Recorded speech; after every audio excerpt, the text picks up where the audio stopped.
Hello and welcome to Infamous, the audio podcast. This is Brandon or Mutilus on Discord. And this is Aaron. I go by Treffinwood on Discord. Welcome back for another riveting episode.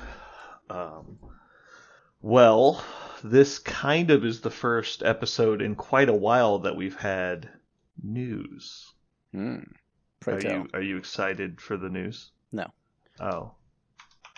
Then news? Sure. All right. Maybe you'll surprise me. The news isn't what I think the news is. Oh, I'm sure the news is exactly what you think it is, Okay. which is not very exciting at all. Is it that there will be news at some point? We have information. Oh, okay. And then we have some more information. Then we have a lot of rumors and speculation. Oh, okay.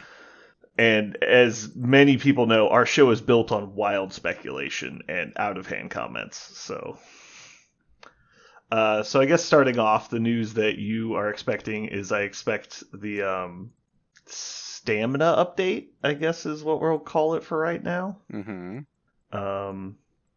So I saw this on Facebook first, and it's basically it's a social media post where they just list all of the characters getting a stamina update. Mm-hmm. I'm not sure who posted it. I would assume it's Will Schick or somebody, but the more I read this list, the less happy I am. I don't know about you. How do you feel? Did you skim it? Did you even bother looking at it? Nope. Okay. All right. Well, I guess just diving into it here. Mm-hmm.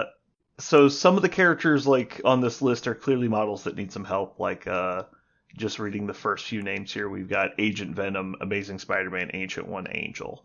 So like obviously several of those models need a lot of help, and one of those models I would argue doesn't need a lot of help. In fact, is like a pretty meta model.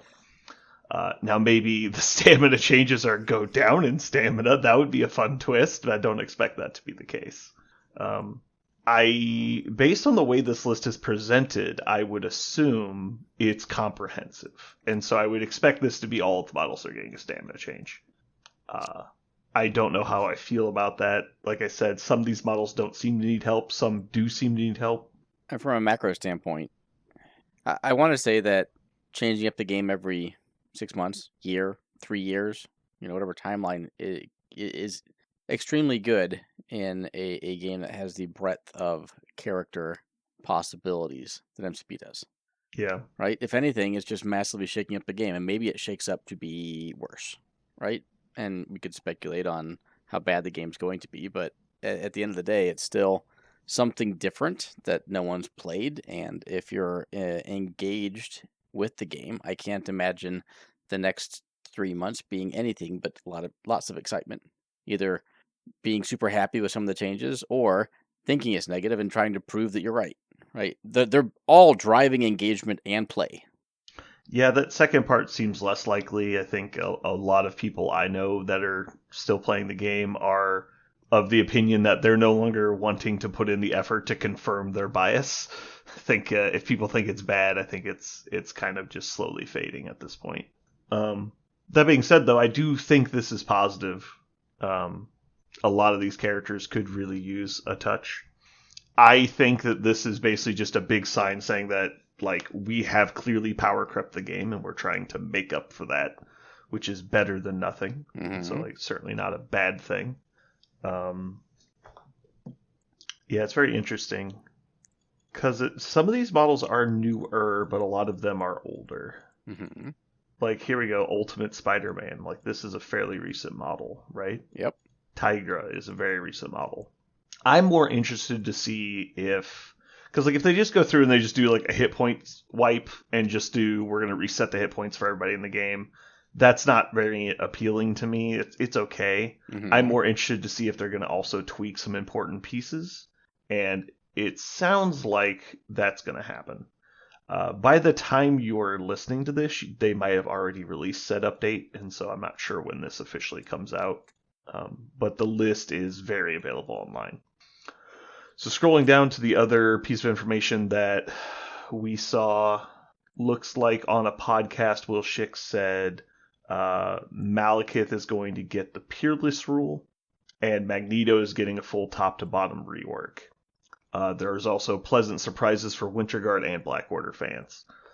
So that gives me a pretty good expectation that there's probably some more balance changes other than just health totals, Mm-hmm. which I'm very for. I don't understand the Malekith change. Some people were speculating through context that it sounds like he's getting some of what he got removed recently put back, specifically maybe the Pierce and maybe some of his health, although he's not on the list of models getting hit points, and so that would just be strange. Magneto full rework sounds good. Some of the rumors I've heard about him, I don't know. It seems like odd choices, but we'll see. Are you at all excited about any of this? Nope. Nope. So none of these changes are going to inspire you to play more, I'm expecting, right? I'm at the point now where someone that is engaged locally plays and is like, Aaron, the game's in a great spot. Let's come back and play some more. And then I would bring my models and we'd play. I'm not Does going it, to get excited or unexcited based off of a random post. but is it only going to interest you if people are like, the game is in a great place? Or if they're just like, hey, Aaron, I want to play MCP. Would you play MCP with Yeah. me? Okay. So to you, Yeah. it's less about the game being updated and more about the community enthusiasm. Absolutely, yes. Okay. Yeah, I if think someone that's said, hey, fair. I'm going to bring my models on Wednesday and would like to get a game MCP, just casual, shooting the shit, having some fun, I'd be all over in a heartbeat. I mean, I always said that I thought the game was better suited for casual kitchen table play.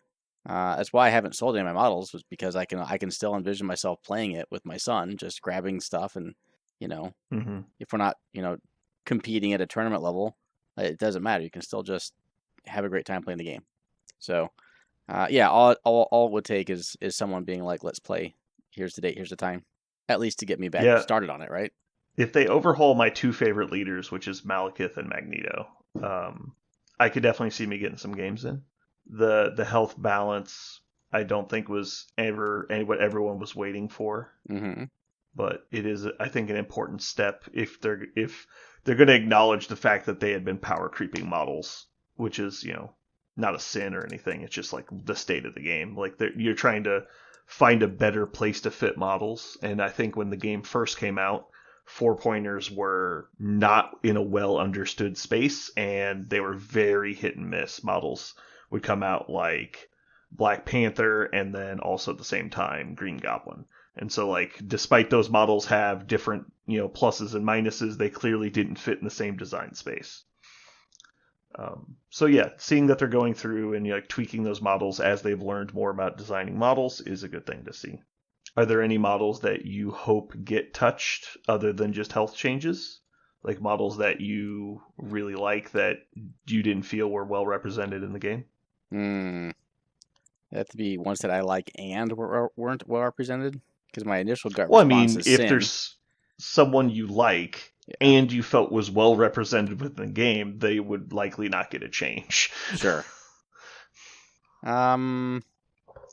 Like, for example, let's say Supergiant is an interesting design space model that didn't fit well into the meta or like play in general, but has some cool aspects to them. Maybe that model might get a rework. Like, is that something you would like to see? Is there a model that fits into that category? If I was to want a model to get a rework, it would have to be a model that I wanted to play based off of the actual design aesthetic of the model, or callbacks to movies. Supergiant is neither of those. I think the model's pretty Right. bland, and I'm not exactly the biggest MCU Supergiant fan. So That's why I used it as my example, okay, because I so knew yeah, it wasn't on your list. so we're gonna go no. A Supergiant rework would not get me excited. Yeah, is there a model though I know. that I'm fits thinking. into that group? Okay. Um. I mean, Ant-Man. I really like playing Ant-Man. Okay. I don't know that he was bad, but he was definitely slightly below obscene. So, yeah, give Ant-Man a few extra hit points. Well, good news. changes move to long plus. Yeah, good news. Ant-Man not getting changed. Oh, So, well, shit. or rather, he's not getting new hit points.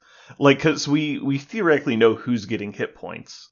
It's more about like they gave an example of Magneto and like Black Order and a few other things are getting actual adjustments. Is there anything other than just gaining health that you would like to see? Like, for example, I think Magneto worked really well on release. Arguably, was really strong on release. But then as the game changed, his kit was no longer well adapted to playing within it, I would Mm-hmm. say. And so the game has kind of left him behind, which is, I think, why he's getting a rework. Sure. I think Mr. Sinister is a good example of a swing and a miss at an attempt of something. Like, they clearly had a lot of cool ideas when they were designing him, and it just kind of fell flat. Like, it did not translate to the game. I think Doctor Strange 1 was a similar example of that, kind of like back in the day Magneto. Did not age well, but they've already gone back and touched him again, so.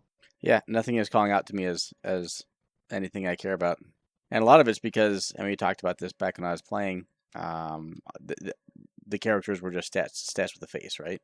Mm. For me, because I didn't have a huge comic book or attachment to the models. So it's hard for me to be like, oh yeah, Star-Lord, I really care about Star-Lord.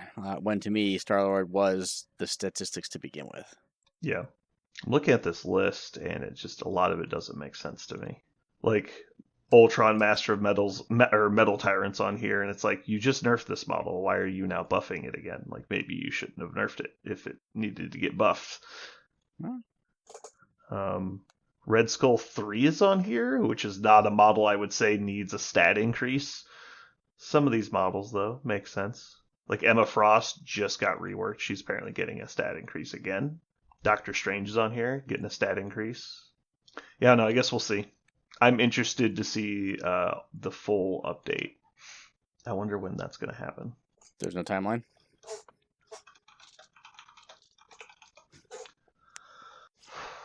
Let's see. Yeah. Okay. Do we know when this update's happening? That's what I've been trying to find, but I don't see any like hard date on it.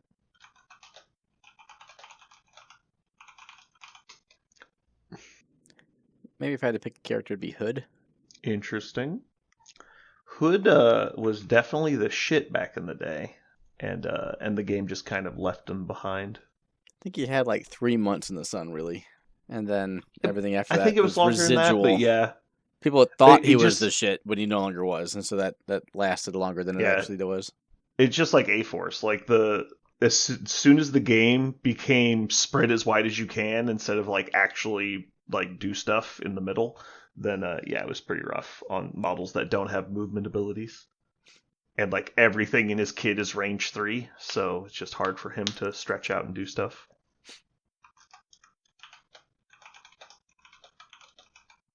Yeah, we'll probably do a full MCP episode once this actually drops. Mm-hmm. Okay. Well, moving on. Our normal media segment. You watching or playing anything new? Nope. Just the same old stuff. Yeah. I started rewatching Battlestar Galactica. Ooh. Very much enjoying that so far. Nice. I'm just continuing my quest to get to level 100 in Path of Exile. I got to 99, and now I'm doing all kinds of dangerous shit where I might die. When I get done with Before that, you start yeah, grinding the XP. yeah. How long did 99 take? I wish I had actually started kind of recording it, but I'm going to guess about a week and a half, maybe 2 weeks. Can you check the hours played on a specific character? I believe you can. Because I know you did a bunch of stuff that wasn't like XP gain, so Yeah. clearly you could do it in a shorter period of time, but you've been doing it pretty casually, so. Yes, people who grind super hardcore can get there a lot faster. I'm almost a little leery. I'll have to start doing some of those techniques just to make my life not absolutely suck once I start going for it. Well, you say that like, it's going to take like 3 or 4 days of playing. Like, how long? You think it's going to take like a week? It might take 3 months. 3 months to get one level? Maybe. Interesting. So it's like so it depends that how much harder. depends how often you play. Well, I mean, but like, given your current rate of play that you've been doing for the last several weeks, I would expect you to do it in well less than a week. Oh God, no. No? Okay. So let's pretend it's going to take. I need 325 million experience. I get 2 million experience an hour. So that's what? Well, that would be almost 170 200 hours. Yeah. Yeah. Probably not. I mean, I could like super hardcore knock that out in a little bit of time, but let's pretend I play 5 hours a day. Yeah, we'll 40 pretend days. that. We'll Well, pretend you only play 5 hours a day. now that I'm done with the literally that's all I do, right? Mm. If I just hop on and play for 2 hours a day, grind a couple maps and be done, that'd take me 100 days. That's 3 months. Yeah. Interesting. So Okay. as long as I set the actual goal of I must level 1% every day, right? Keep the actual goal super small, super achievable. The league doesn't end until December. We can make it. And my goal with this thing the entire time was to continue to play it all the way until the next league, not to be a flash in the pan 2 weeks and done, which is what stuff normally is. So this kind of coincides with that goal of just constant, little bits of play to stay engaged with the game. Just to clarify, you weren't worried that you were going to hit level 100 in 2 weeks. You were just worried that you would burn yourself out and stop playing. Yes. My initial goal was never to get to level 100. Okay. My initial goal was just to play the game. You're failing that goal so far because you're getting there. Okay, my goal was not to not get to 100. There you go. But once I actually was gaining levels pretty well without dying, I was like, I might actually be able to get to 100.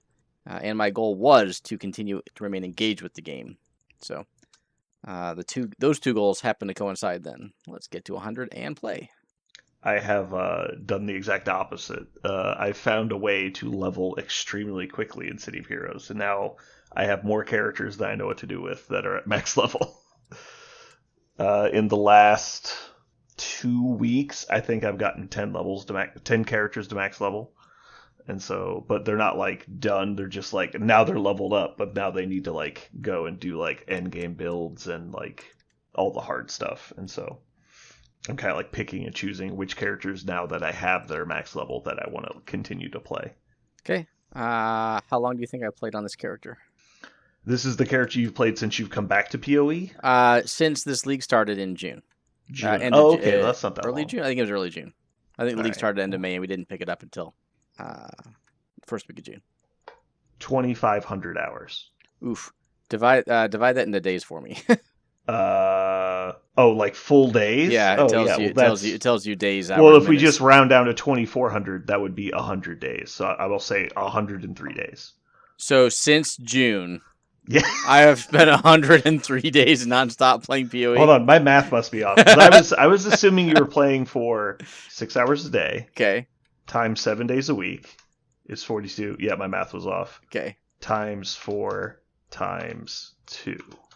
Yeah, I just multiplied it by 10. That's my bet. So my guess is 350 hours, which is 350 divided by 24 is 14.5 days. Okay. That is a very good guess. Okay. 13 days, 13 hours. Nice. So I've been averaging less PoE than you thought. Ha. Nice. Well, it's all those full days spent at the Geekery have been killing you. Yeah. They have been, right? It's hard to make those up. Yeah, if you spend 3 days away, now you have to play for 24 hours straight to make up that time. Trust me. First month or so, I was probably well beyond what you were. I have not been grinding nearly as much as I did in the beginning now. So, but yeah, there's a fun little Easter egg in City Heroes is, because it takes place in theoretically modern times, Marvel Universe. So there's all these NPCs just wandering around the cities that you're in while you're keeping them safe, air quotes. Mm-hmm. And so, but if you walk by different people, the first letter of their name tells you what kind of NPC they are. So if the guy's name is Nick, first letter N, people with the first name N will do these things. And so I think it's first letter S, like Sally or Sarah or whatever. Mm-hmm. If you talk to them, they will tell you how long you've been on patrol, which is how many hours you spent in the game.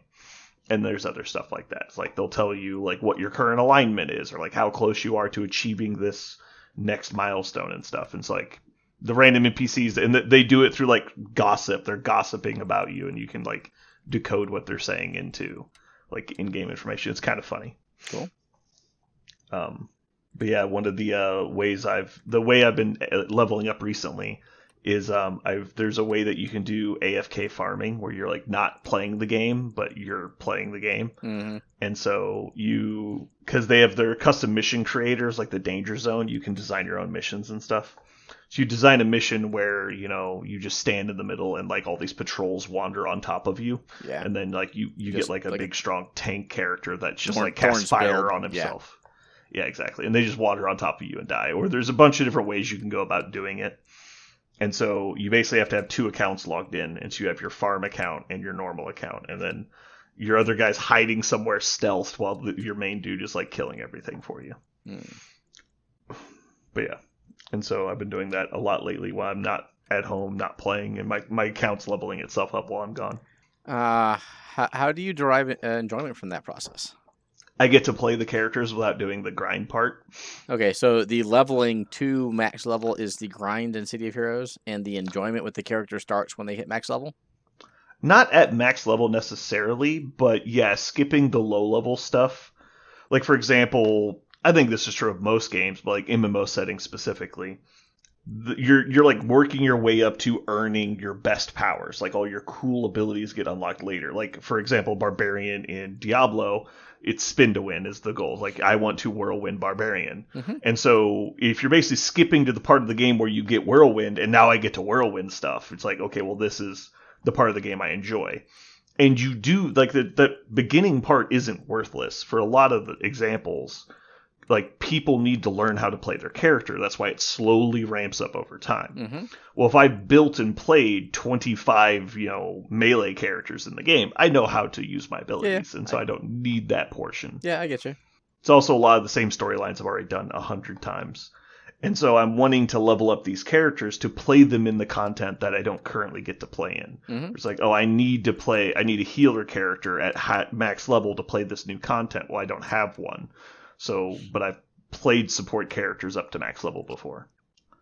But yeah, so there's gives and takes. But yeah, obviously just having more characters like isn't particularly useful unless you're going to actually play them. Now you have options. Yep. And like I said, like getting to max level isn't the hard part. Like if you were to just do random play, you could get your character to max level faster than you would through AFK farming. Mm-hmm. You just have to actually play it to do that. And then you still need to, get all your equipment and do all your like epic level stuff and then get all your like achievements and accolades and things that you can get to make your character even stronger. Like you still have to do all that stuff and then learn to play the character well, or else you're not very useful.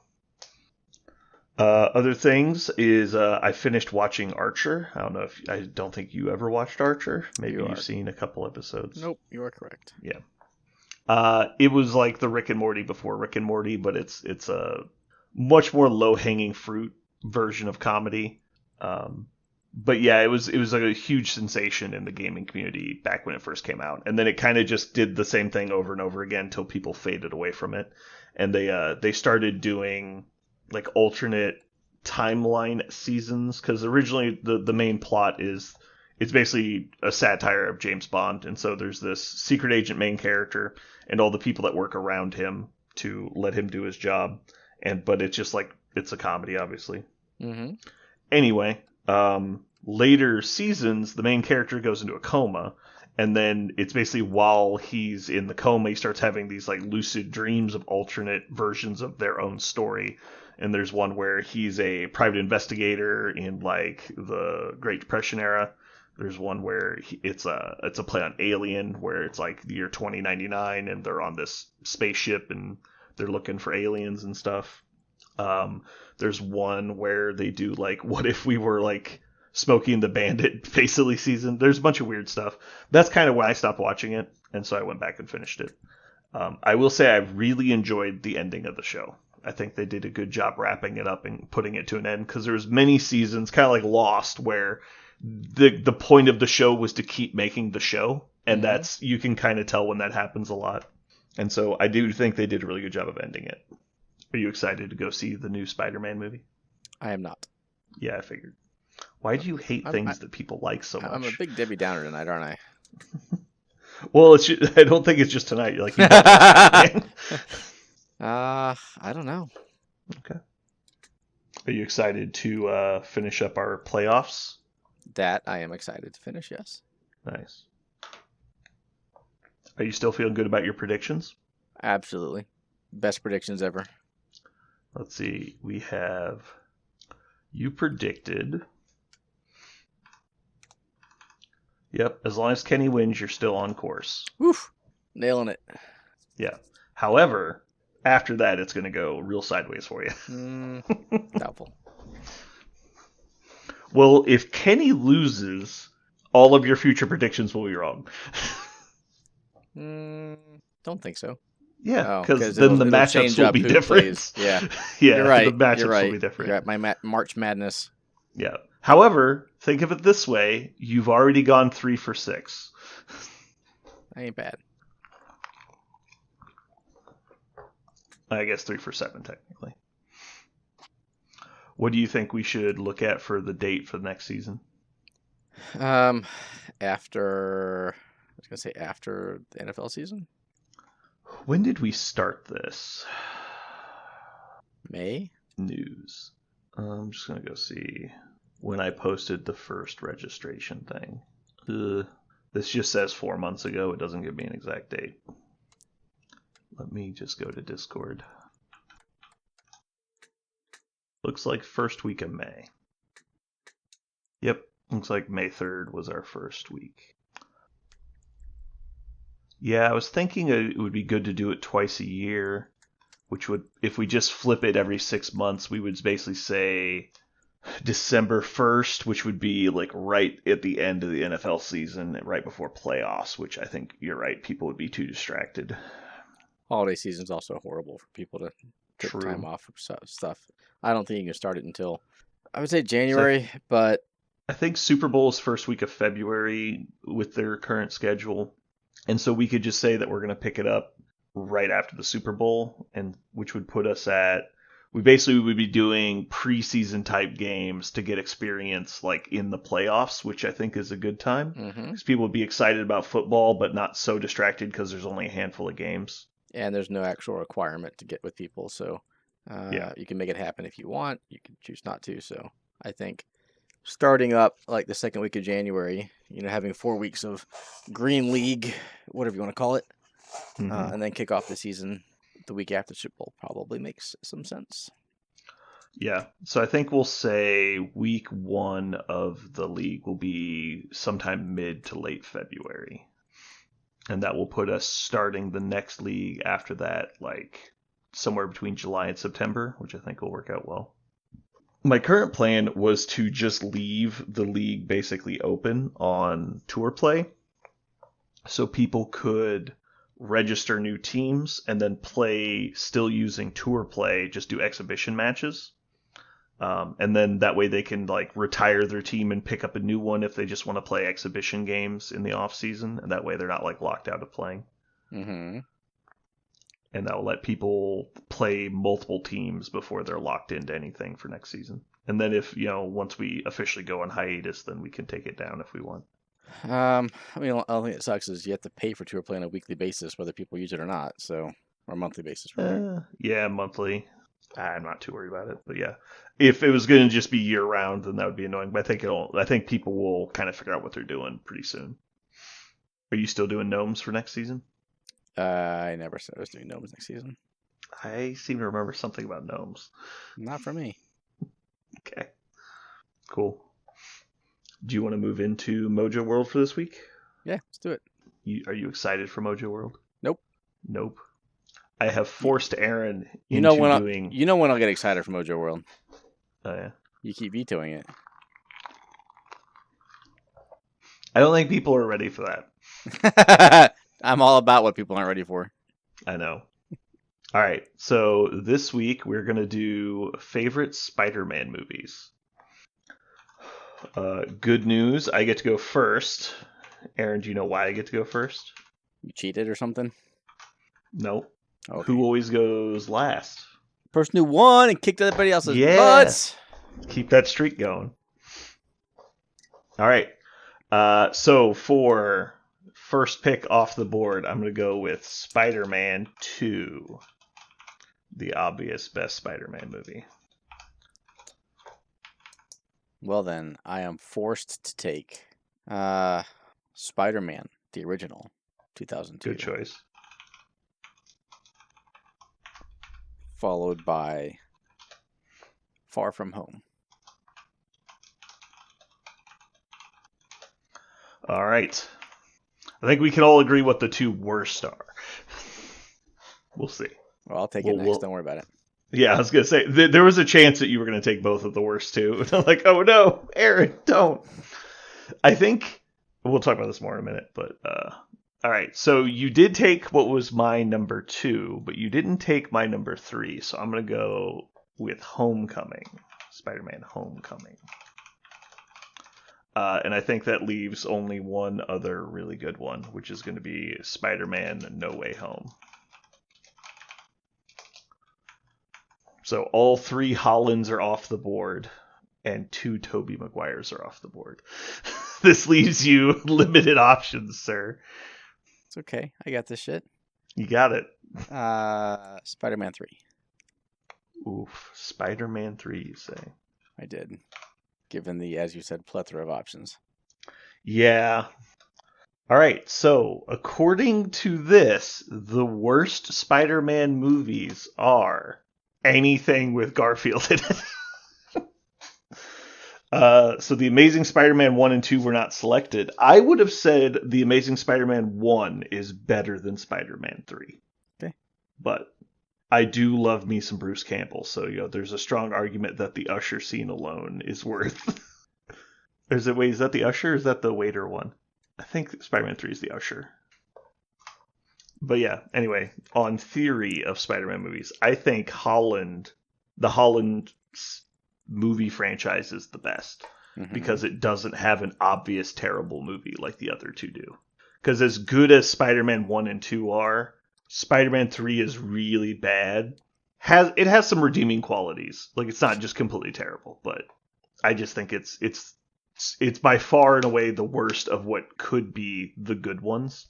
Sure. And I think that while Garfield was not a very good Peter Parker, I think he was actually a really good Spider-Man.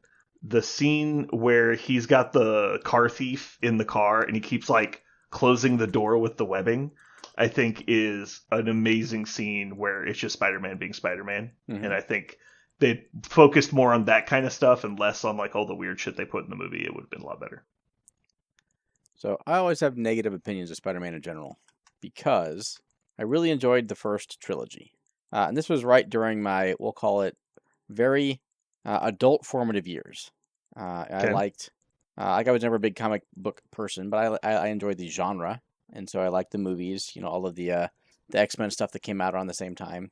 And then we get to the second trilogy. And I was, the first one came out in 2002.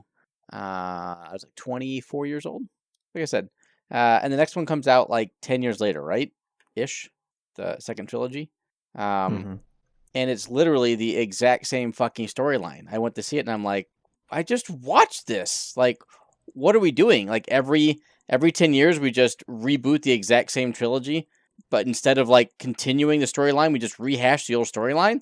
Like, I was so put off from the entire concept of just, it's 10 years later, must be a new generation ready for a new Spider-Man. I was like, I just watched that. Hard pass. Yeah, I think a lot of people were not happy with that in general. Like, it's weird because we view it obviously as one person or group trying to tell us a story, right? Is how we approach movies in general. But when it comes to Hollywood nowadays, like, that's not what's happening. Like, the people, generally speaking, involved with the projects, there's massive turnover in between movies within the same, like, chronological movie series, not to mention a full reboot, right? Yeah, so it's really hard for them to, like, they want to tell their story and they don't want to be put into, like, well, I have to tell a whole new story that has nothing to do with the story I want to tell. It's like, well, they want to tell the Spider-Man story. And then half the time, they do try to make it fresh and original, and we hate on them for that, too. It's like, how many times is like, just make it the way we want it. Like, Doctor Doom is a good example, because there's been like 3 or 4 versions of Doctor Doom in other movies so far. And it's like, stop recreating him, just do the character as he's supposed to be. We don't need him to be some emo freaking IT guy. We want him to be like the evil Doctor Doom. Well, and so yeah, it's weird. Here's where it just boils down to, in my opinion, like, what is the appropriate time between when a movie comes out and when a reboot is appropriate? I would argue 10 years, not long enough. I'm thinking more like 25. Now you have an actual new generation. You probably have some new, we'll call it cinematographic techniques, different ways you can tell your story. Like the way Star Wars did it, I think was pretty much perfect. And they didn't actually reboot it. If they had rebooted it, that would have been totally fine. They just continued it. But you have a big tentpole production, and I could have imagined that Spider-Man was one of those for the theater production company. Oh, I mean, Spider-Man was one of the highest grossing franchises of all time. Yeah. And so, like, yeah, I would say there's a large conglomerate behind that movie making money. So to reboot it 10 years after the first one came out, I think was absurd. So interesting. That just has always stuck poorly with me. So, like, Superman, you think was an appropriate amount of time to just start over? Yes. Okay. And I'm saying that I'm talking about, like, to Return of Superman. I'd have to go back so, to like, the actual you have days, the original so the original Reeves. Yeah, they came out in like the 80s, yeah, right? It was like late 70s. Yeah, late 70s, early 80s. Yeah. And then I don't even know when the new ones came out. I believe that Return of Superman came out in like 06, I want to say. That year is leaping out in my head. Let's see. Return of Superman release date.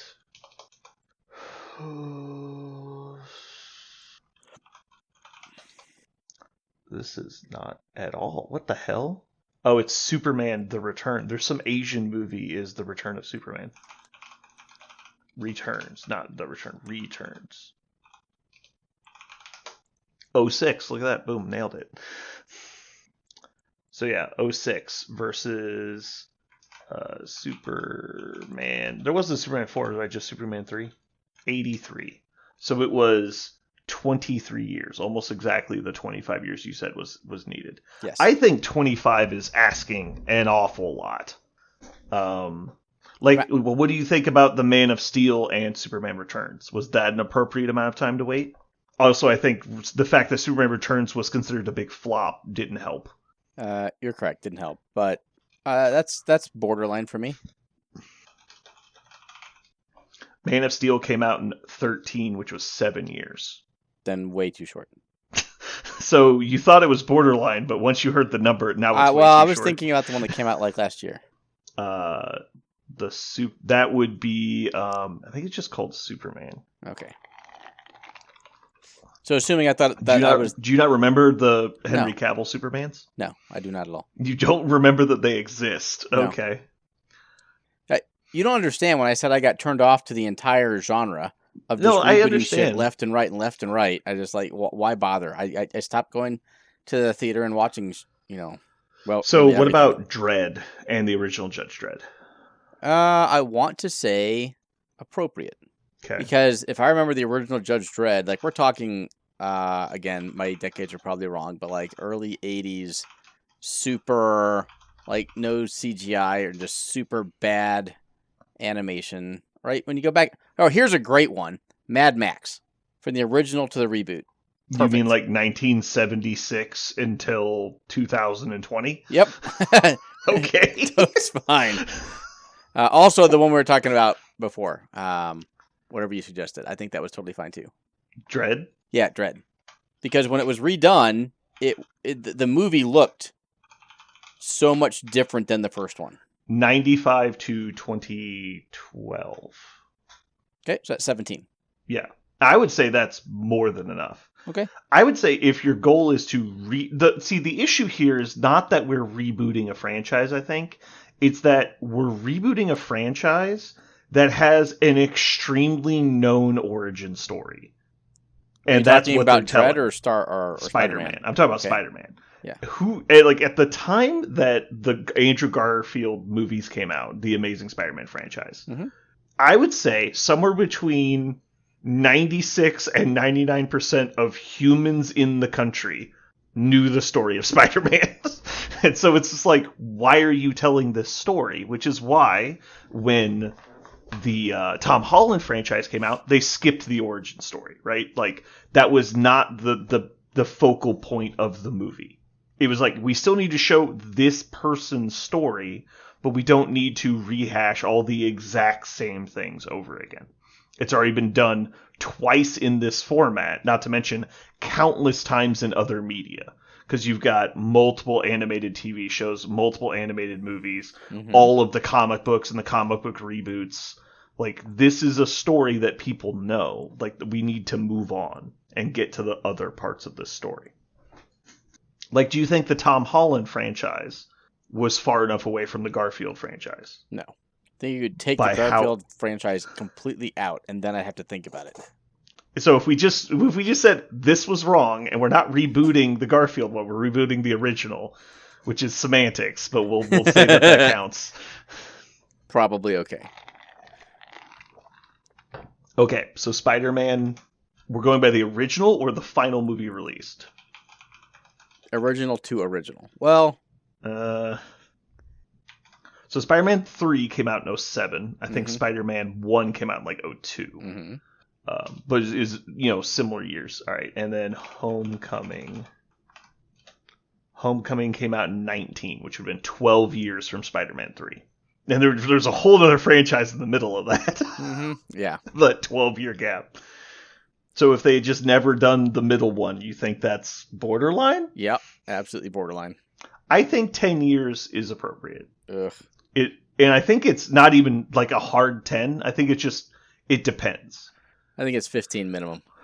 15 years minimum. Yep. I can understand that you have strong feelings about this because of your takeaway at a formative age, we'll say. That formative age may have been 40, but what is still formative?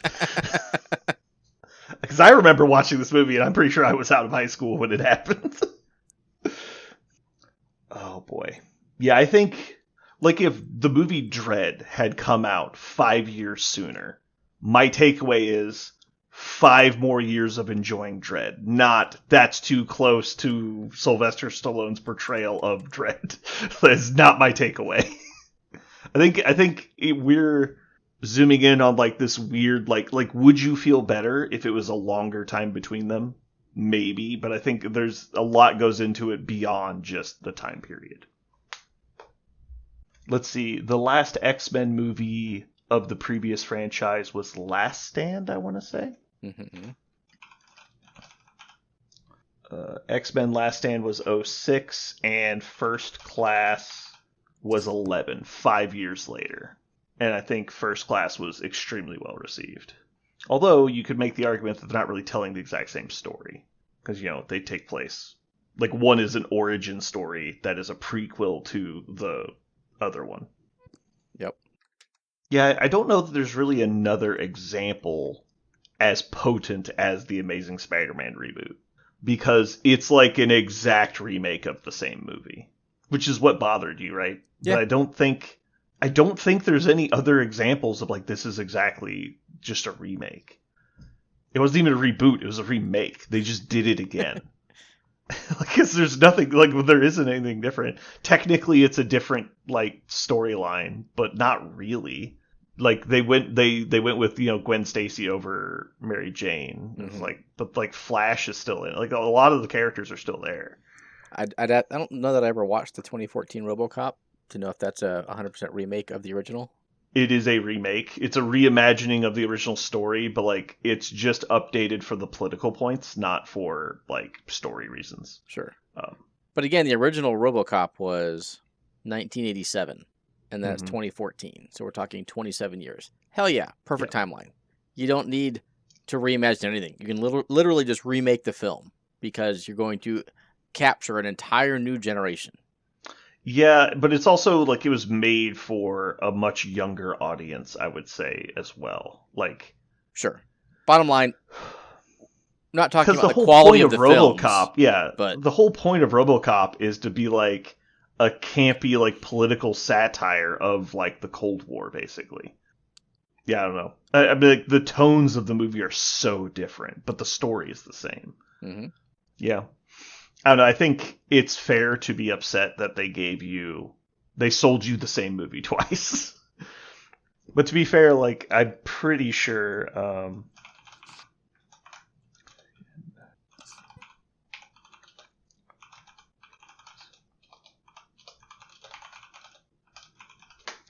It's hard to go back in time, but I'm pretty sure. Okay. We're Trying just to going to look ask. up. We're going to ask Google. I Is said, it okay? how long is appropriate between movie remakes?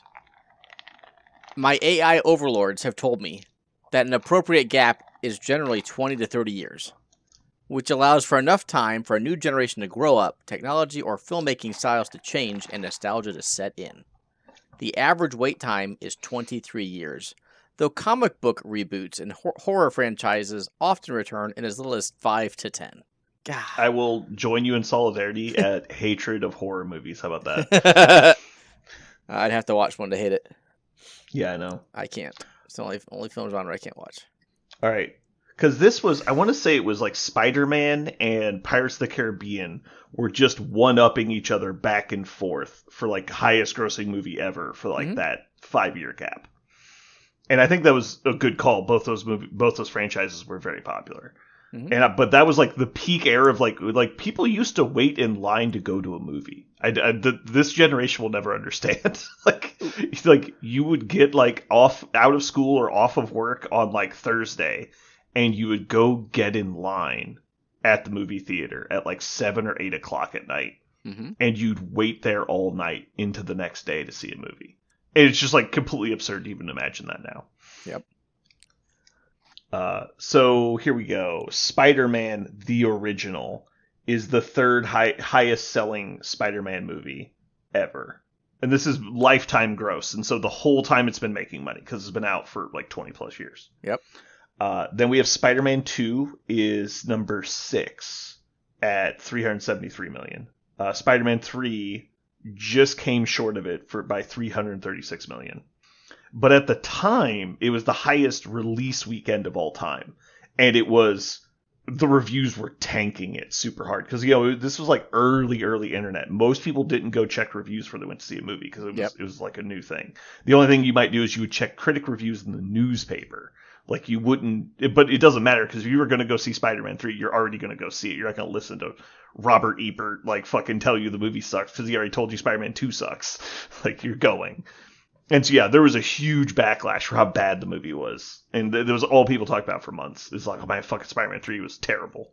So anyway, and, it's shown that over time because, it's not making money in the long run. Yeah, here we go. Opening weekend, 151 million, which is almost 30% more than Spider-Man 1. Then we get into the Tom Holland Spider-Mans, just below Spider-Man 3 at number 8, only by $2 million. Yep. And then we've got Far From Home is at 390 in 4th place, above Spider-Man 2. It's made more money than Spider-Man 2, which is crazy to me. That's just inflation. It's got to be. And then Brand New Day is already number 2 at 449 million. Now, the crazy one is No Way Home dwarfs the rest at $804 million, which is double what Spider-Man 1 is at. And it's been out for over 20 years. And let's see, The Amazing Spider-Mans are respectively 9 and 10 on the list of Spider-Man movies. Yep.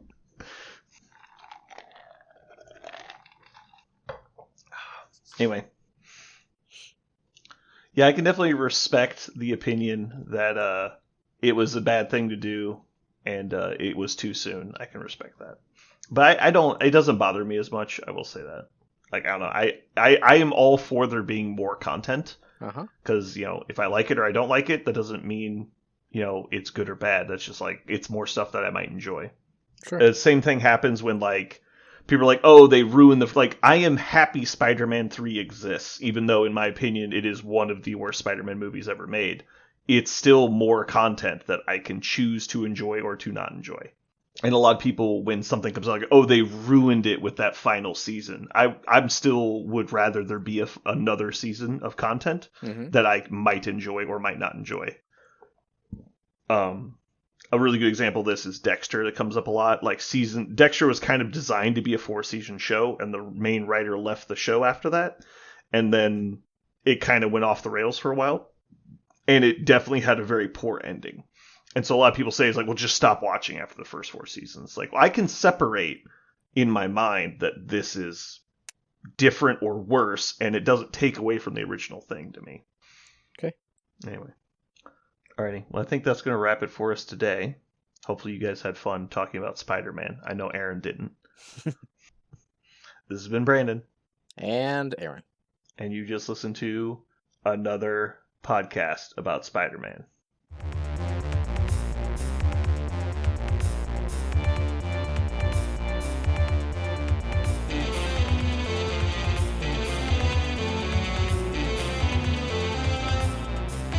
So what are we going to call this thing? I got it. Okay. Incredible, new, fantastic, astonishing, mighty, original, uncanny, sensational podcast. I'm just going to put down infamous.